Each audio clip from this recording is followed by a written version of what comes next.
frequently do you say the compost is tested? Monthly. With other questions? I'm sorry. In the front row here, yes, sir. Mike Walters, 57 Cornell Avenue, Gloucester City. You said you'll have contractors with trucks that will be bringing stuff in and taking it out.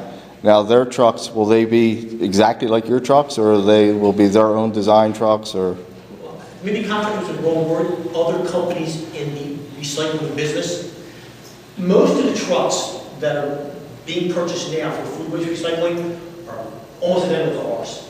That seems to be the model. There's now 3 manufacturers, and probably will be more, and they're almost all identical. Because that's been the model that's the most efficient. So that's a guarantee that there won't be any trucks dripping anything, that they'll all have the same capacity not to do that? I guarantee they're all going to be identical. But one thing I can tell you is our agreements with any other company to bring material to us would be tight, covered, specific route, hours of operation, under an agreement before they can bring us material. So you likely are not, a rear packer is not going to be bringing food waste to you. That's a standard rear packer. They don't work. The other question I have is, what happens if it doesn't work? You go belly up. What's your back out plan to clean it up? Truck or building? The building. One of the nice things about the building, if you notice, there's not a whole lot of moving parts. We got a bunch of concrete garages.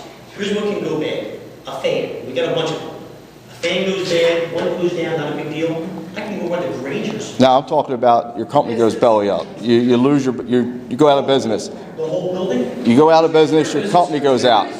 You lose your shirt.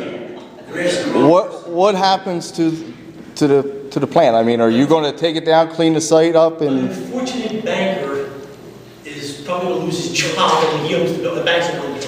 But I mean, we already have a brown site there. We already have waste. I would have to assume that if we didn't make it, God forbid, that they would find somebody to come operate it because it's just too advanced of a facility and let it sit there and it's too much money. But do you have a contingency plan to clean it up if you do go belly up? Yeah, so there's confusion. Before we can build, and my name's Adam Zellner, I work with the company, I'm the former deputy commissioner of DEP, and I oversight the site remediation and air program for years. Before we can build, the cleanup has to take place first. No, I'm talking about their company. Yeah, but that's what I'm talking about. No, their company, their building. It's full of compost and all that stuff, and they come in and it happens all the time. They just lock the doors and say we're out of business. No, a couple things. One, the banking relationship, because this is not sort of a private party funding, a bunch of guys coming in who can then just shut down. And I dealt with a bunch of them in Newark, I dealt with a bunch of them in Camden, rendering plants that we shut down that were just a scene to be seen.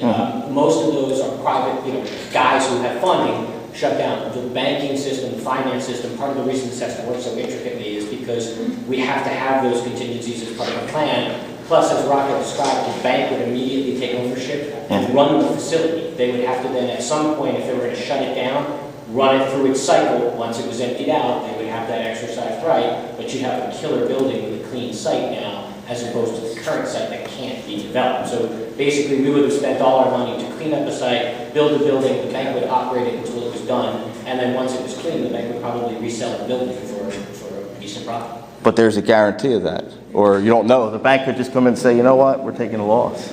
It's a $30 million loss. Yeah, I was with a special unit in the United States Coast Guard that we basically went around and overseen. It was the Atlantic Strike Team, and I seen these projects, different projects all over the state that just multi-billion-dollar companies just boop, shut the door, see you later. It's up to you to clean it up, and we're cleaning them up. A number of our questions that we ask at the Business Association really focused on, the technology suppliers that they've selected, which whenever you're going into a large-scale process like this, you really have to know who your partners are. So they certainly appear to have selected very good ones.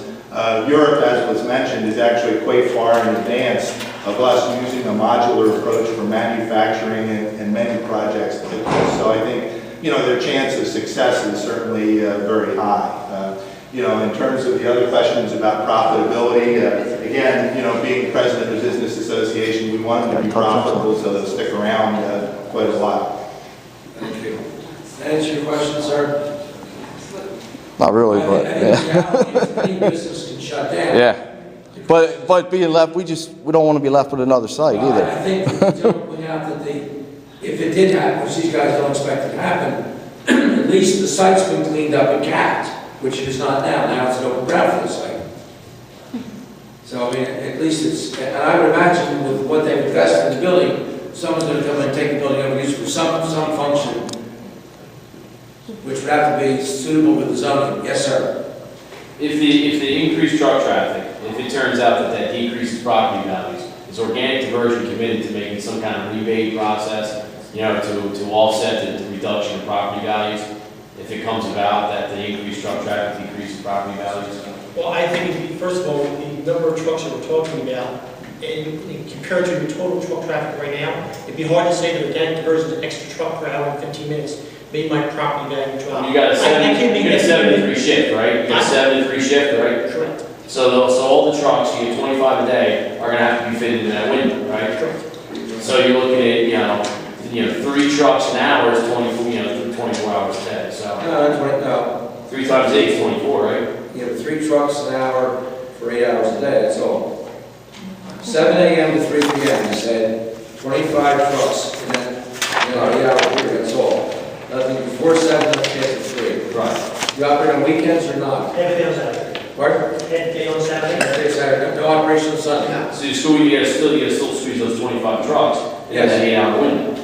Correct. All 3 hours, 3 trucks an hour, I guess it works out to be, then 3 trucks an hour? Yeah. Are you building with the ability to expand?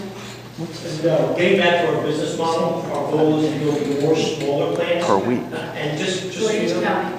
Just don't know. as big of a building as we put on the site, there's not a square inch that we can go any direction.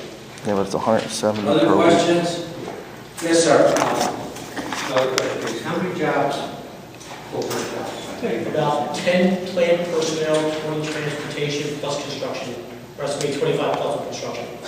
Would these jobs be offered to Gloucester and local residents with first? We certainly would like to see as many as possible from the area, no question. And we're going to deal with as many contractors from the area, the people in the construction trade, the landscaping trade, as possible. Again, this model is built as a service to the community. It's designed to be a small facility to handle a small region, and we want to deal with as many residents and businesses as possible. Well, let me explain a little bit about the process too, but what you're doing. The role of the Camden County Solid Waste Advisory Council, which is these people, the 5 you see here, is a voluntary role. And we serve as, as advisory to the freeholder board. So the purpose of the public hearing we're having tonight, as we had about a month ago in Haddonfield, is to take comments, hear the applicant, and then subsequently make a recommendation to the Board of Chosen Freeholders. Who doesn't have to listen to it? And who I think in most cases, if not almost every case, have listened to us in the past. And the Board of Chosen Freeholders will then also conduct a public hearing on whether this facility is included in the Camden County Solid Waste Plan before this operation go forward. There's also a process that will undergo with respect to the city, Gloucester City, with respect to the operation of the facility. So if this council approves this plan tonight, then it goes to the Camden County Board of Chosen Freeholders for a public hearing and for inclusion, if they decide to, in the Camden County Solid Waste Plan. So everybody understands that process. This is not, I mean, if this board approves it tonight, you're not going to see construction start tomorrow. And if you do, it'll be a miracle.